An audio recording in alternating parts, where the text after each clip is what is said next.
Vidiyo eno ow'omutima omunafu giyiteko mu butuufu ekwasa ennaku. Naddala ggwe enkuba kyeyo mu butuufu osobola okugiraba n'oggwaamu amaanyi olw'embeera munno gy'oyinza okumulabamu. Naye ate mbasaba temugiyitako kubanga twetaaga okuba nti famire y'omwana ono emanya embeera omwana waabwe gy'alimu.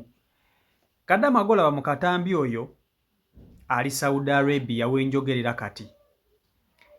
Omuwalabu yamutuusizza kweyo embeera gy'omulaba gy'alimu. Yamuyira Rolex emikono gyonna gyonna n'agyokya, yamutemaatema yenna yenna obwambe mu mutwe mu mugongo n'amusalaasala.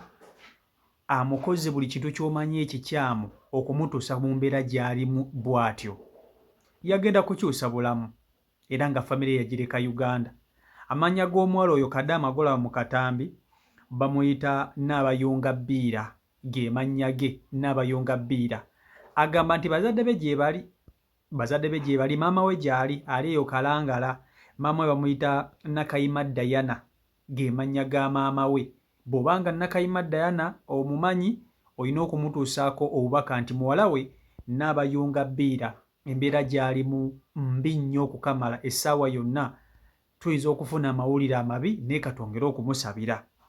Kampani gye yayitiramu eky'omukisa omulungi nti buli kimu akyakijjukira newankubadde ali mu mbeera mbi, naye buli kimu ate sika akyajjukira obwongo tebunnaba kusiimuuka bulungi. Kampani gye yayitiramu okujja ng'ava e Uganda ajja Saudi Arabia bagiyita IEL.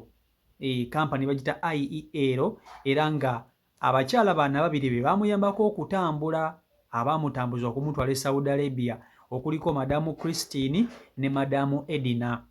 So Madamu Christine ne Madamu Edina bwe muba mulaba vidiyo eno nga mukolera kampuni eya IEL, omuwala gwe mwatwala e Saudi Arabia gwe bayita Naabayunga Bbiira abawanjagidde mu muyambe atisikadde ewaka. Omuwala ono ekisinga okwewuunyisa nti mu Saudi Arabia yakamalayo omwaka gumu n'emyezi 7, naye famire gye yatuukiramu ndowooza yatuukira mu famire y'abatemu, yatuukira mu famire y'abatugumbuzi. Daba kye bakola omwana w'abandi.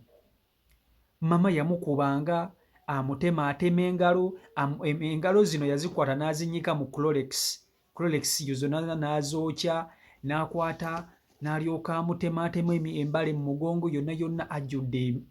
Mukama Katonda, ne bano Abawalabu batemu bannange, Abawalabu batemu nnyo nnyo nga bw'okiwulira, bannange batemu. Laba kye bakola omwana w'abandi.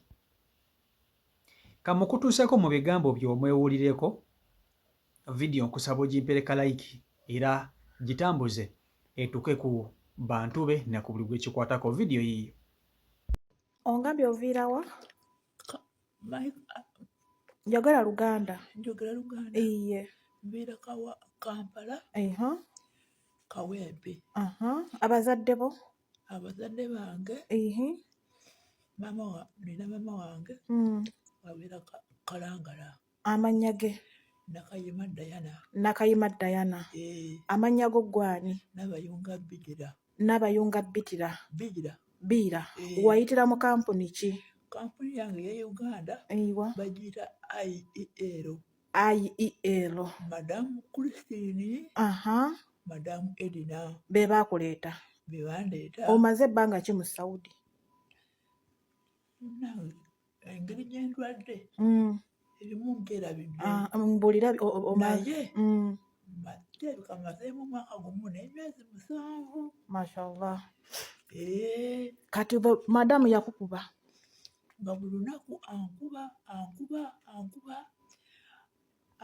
anebasa wansi muki nebaka wansi awo seminti.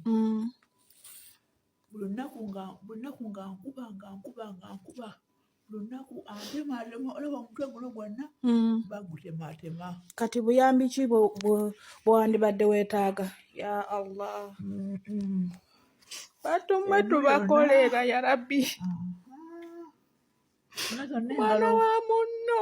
Zino zonna engalo yazookya Rolex. Oziraba zino? Yazookya Rolex. Oziraba? Mpozi kampuni ongambye mbu yaawa?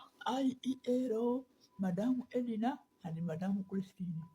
Kampuni yene Saudi. bagiyita kampuni y'essabuni bagiyita njaazi. Njaazi mu butuufu mulimu akatambi koolaba ne wennyamira nga ggwe omuntu. Mulimu akatambi koolaba ne wennyamira n'ogamba bannange tuli ku ki wano. N'ogamba oba ekiri ku oyo nange kisobola okuntuukako. Muli ne weebuuza n'ogamba oba ddala mu butuufu we twali tuva e Uganda twagenda eno okukolera nsolo oba twajja kukolera bantu. Ekisinga okwewuunyisa Abawarabu baneno be bantu abasinga okuba obutava mu byambalo bya Busiraamu. Basaala nnyo, basiiba nnyo, naye ate be bantu abasinga emitima emibi n'emitima egy'ekko. Okwata otya omwana wa munno eyajja okukukolera mu bulungi n'omukakkanako n'omuyisa bw'oti, atakutwalidde kintu kyonna kyonna, atakubbidde musajja, wabula n'omukakkanako n'andika okukomya obulamu bwe mu ngeri bw'eti. Omuwala ono gw'olaba n'abayonga bbiira yagenda e Saudi Arabia ng'atambula bulungi nnyo, nga mulamu bulungi nnyo, era famire ye yamulinamu essuubi, ate naye yalina essuubi ery'okukyusa obulamu bwe ng'omuntu. Kumbe mukazi wattu ky'ataamanya nti ate gy'alaga obulamu bwe bugenda kukomekkereza eyo. Eky'omukisa omulungi nti yadde byonna bwe biri, obujjanjabi obutonotono abufuna, naye nga bomanyi gano amalwaliro geeyo tebamanyi kujjanjaba. Nze kambabulira amalwaliro geeyo tebamanyi kujjanjaba. Kizibu nnyo Kadamu okulwala ne bamutwala mu ddwaliro lyeyo n'avaayo nga mulamu bulungi. Abasinga obungi tebatera kuba bulungi, okitegeera. Kati ye ekyasinga okwagala, ayagala kukomawo waka Uganda. Bw'aba waakufa afiire e Uganda, aleme kufiira ku ddungu, kubanga ate biba bijja kufuuka birala. Yakamala mu Saudi Arabia omwaka gumu n'emyezi 7, naye mu eri ebbanga, ate ebbanga erisinga obungi alimazeeko nga mulwadde. Enfaana gy'afaananamu, mama ye yamutuusa ku ekyo ky'alimu, yamukubanga buli lunaku, n'amutemaatema emikono, ye n'ajjudde enkovu, engalo yazokya Clorox. Kale kwegamba mu butuufu mulimu ebintu bya n'ogamba naye yadde Vicky yatta mukama we, naye oba osanga bw'abanga yakikola oyinza okubeera ku sayidi ye. Bano abantu babi. Kale ate bo bwe bakola bino eno basisita baffe, bo tebalina kye babagamba, tebabavunaana. Naye ate n'owulira nti Kadaama yakubye Omuwarabu oluyi, oyo baba bagenda kumusiba. Kyokka ate Kadaama bwe bamutulugunya ne bamukomyayo, Abawarabu tebalina kye babakola.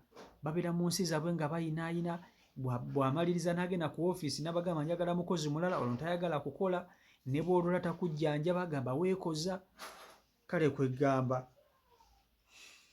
mawulire si malungi, naye ate byebyo. Kakati gwe bw'omanyi omuwala ono, obanga watambula naye, obanga yali mukwano gwo, obanga famire ye ogimanyi, obanga famire ye byonna embeera gy'alimu famire ye temanyi.